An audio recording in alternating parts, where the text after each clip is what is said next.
So student, now let's see endothermic and exothermic process. तर आता endothermic process म्हणजे काय असते?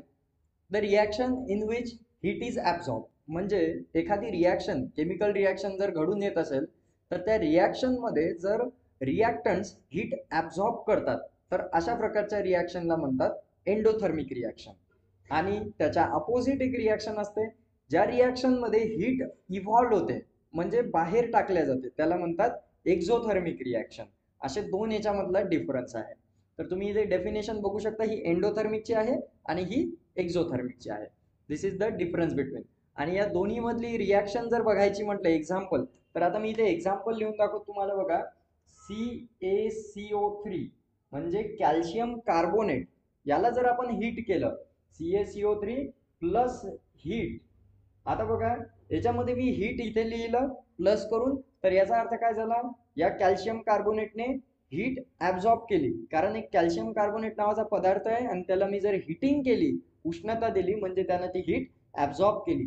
आणि ती हीट ॲब्झॉर्ब केल्यानंतर जो प्रोडक्ट तयार होणार आहे तर तो कोणता आहे, CaO. म्हणजे याच्यामधून कॅल्शियम ऑक्साईड बाहेर पडतो plus carbon dioxide CO2 gas evolve होतो. आता हा अपर ॲरो म्हणजे याच्यातून गॅस इव्हॉल्व होतोय. वरचा जो ॲरो असतो हा डिनोट करतो की याच्यातून हा गॅस चे व्हेपर्स जे आहेत ते बाहेर पडत आहे.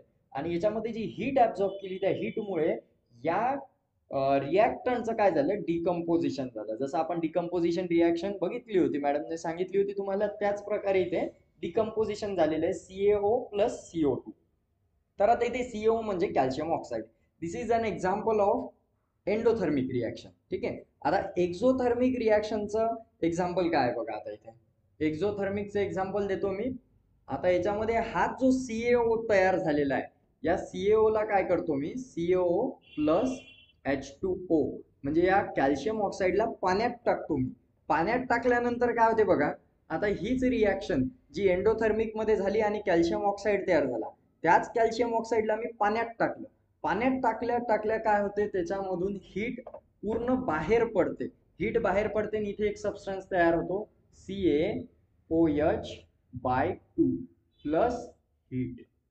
म्हणजे याच्यातून उष्णता बाहेर पडते, याच्यातून तुम्हाला वाफा निघताना दिसतील. जसा तुम्ही कॅल्शियम ऑक्साईड पाण्यात टाकला की त्यातून वाफा बाहेर निघताना दिसतात. तिथे कॅल्शियम हायड्रॉक्साईड नावाचा पदार्थ तयार होतो. दिस इज अ कॅल्शियम हायड्रॉक्साईड. म्हणजे आपण सिम्पली अशा दोन्ही रिॲक्शन एकाच टर्म मध्ये बघू शकतो. याला म्हणतात एंडोथर्मिक रिॲक्शन, याला म्हणतात एक्झोथर्मिक रिॲक्शन. ही जी हीट जर का मला अजून वेगळ्या प्रकारे शो करायची तर मी अशा प्रकारे ही करू शकतो.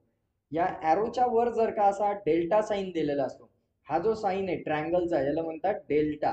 ठीक आहे, delta. Delta sign shows that heat.